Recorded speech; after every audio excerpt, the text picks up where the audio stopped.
It's March 21st. It's a Sunday. That can only mean one thing. It's this week's Weekly Wrap-Up. I live on the edge and don't know what my name is, but I know I'll be playing whatever the game is. And once that you burner, it really no shame is, and all that we do there for just for the famous. I like to set up things, I like to be winning, and I love to betray you, and I love to be sinning, but I'm instantly cheating as soon as you leave me, but I can't be resisted as long as I'm singing.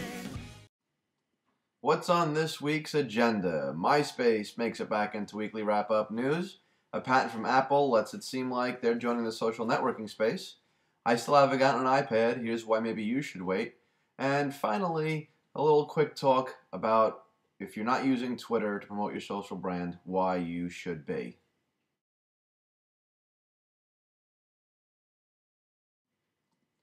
Is Myspace coming back? Well, now that Van Natta is gone, they're looking to make some changes, and they've hired none other than Sean Percival from Lala Wag. He did some work with Jason Calacanis in the past. He's now over at Myspace, and they're doing what they're calling a youthful incarnation, reincarnation, I guess, bringing Myspace back from the dead. Not really sure what this means. They've been really tight-lipped about it. There's a video that's floating around, inside the studio. Not really sure what it's going to mean. Myspace's biggest attraction was the customization of profiles. That was also its downfall. The JavaScripting that allowed snowflakes to fall and glitter to go all over the place, and every little kitty theme available is what slowed it down to the point where it wasn't even usable. Well, it looks like they want to capitalize on that customization, self-expression, but in a safer way, safer for your computer, more meaningful kind of way, and they want to come back. It was so big at one point. Facebook has obviously taken over, but they're not quite ready to give up on it. And they've got a guy like Sean at the helm now, or not quite at the helm, but they've got him in there. They've got his inside coming in. Van Natta being gone has got to be helpful. So we're going to see. I really don't know what this means. I'm actually pretty excited about it, though. Not because I love MySpace, but it's great to see the inspiration behind what we use in social networking today coming back for another tour. It'll be interesting. I'm going to keep a close eye on this, and I will let you guys know as soon as it's safe to head back to MySpace and you can actually use it for something. I don't know. But there's a lot happening, and we'll see what it means.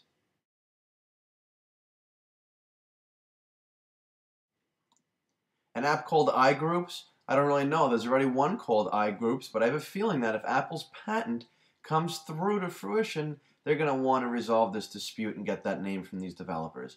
What is it? It's some proximity-based social networking. It uses a thing called virtual GPS. It can only mean Wi-Fi or maybe Bluetooth, something along those lines that will allow you to see who's nearby where you are at the moment. This is not quite along the lines of Foursquare where you're checking into existing locations or GoWalla. This is going to be a little bit different. You're standing somewhere, somebody with your iPhone. Somebody with another iPhone comes and they're nearby too. Your iGroups application will send you a message letting you know that there's somebody in the area, allow you to network with them, maybe exchange contact information or see what you're doing or why you're there or what's cool about the location you both happen to be standing in. We don't really know what this means.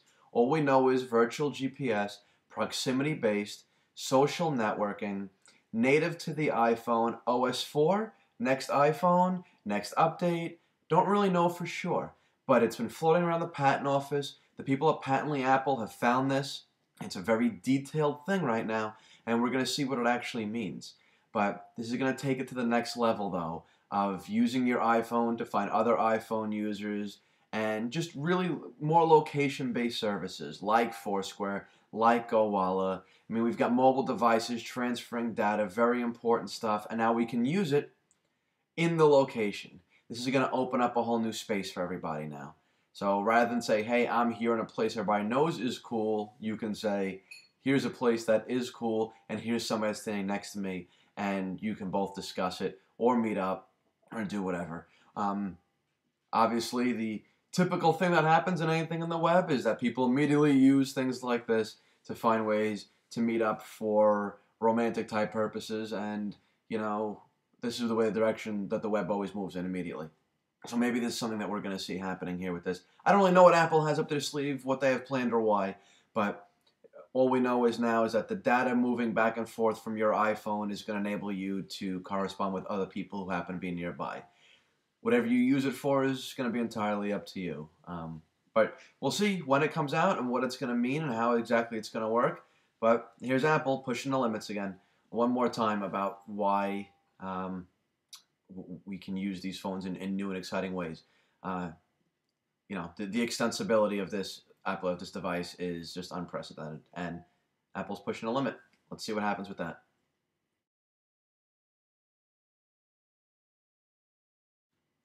It is over a week after launch, and I do not have an iPad. I told you I wasn't going to get one, and I still haven't. Now, as April 3rd nears, I know the bug is going to get at me, and I'm going to itch, and I'm going to wish that I had one, but I'm not going to do it. You know what? And if you haven't, maybe you shouldn't either. We've got 6 different product models here with the iPad. We've got the 16, 32, and 64 gig Wi-Fi only, the 16, 32, and 64 gig of Wi-Fi plus 3G. What a lot of people foresee, myself included, is condensing of this line. Apple is not known for keeping that many SKUs out there. The only time that they have that happening are the white, black, 16 and 32 gig models of the iPhone 3GS and the 3G that they're still selling, as well as the iPod Touch. Now, sure, they're similar devices running the same OS. The iPod Touch doesn't do phone natively. The iPhone has the white and the black, which is not really a different device. So we're really not talking about managing different models exactly. We're talking about 2 different products or just simply different colors of the same product. But, they wanted to get the Wi-Fi out there. They wanted to have something available for everybody. And then the 3G's coming with the proliferation of 3G networks getting faster and the possible 4G LTE networks that Verizon's working on, that AT&T claims is going to be out in 2011. There's not going to be anybody without 3 or 4G mobile data services anymore. Relegating somebody to a Wi-Fi hotspot doesn't seem like it makes a whole lot of sense either. Why would you buy a Wi-Fi? Because it's cheaper, it's available now. They also give you access to every AT&T hotspot across the country that you normally pay for by the hour or by the day. But with 3 and 4G being so readily available here in the next year or two, everybody's going to go that way. And I see this Wi-Fi only line just dying off, and it's going to be all mobile broadband enabled across one carrier or another. Now, LTE is going to be a little bit different. It's going to take different types of cards than the current 3G, the GSM SIM cards have now. But I don't know what that means for this down the line. I have a feeling that even so, we're going to see the Wi-Fi model just disappear. And not that it's no good to you anymore, but we're not going to see an upgrade in that line. I would hold off on this. Wait for the 3G only model. I said I was going to from the beginning. I'm going to continue to, at least for the 3G model, if not a 2nd gen. But I would urge you guys to think about this before buying a Wi-Fi only. I think that's an entry into the market at a good price point, but I think it's going to be a dead-end SKU. So take your time. Think about it. If you have any questions, let me know, and I'll explain in more detail.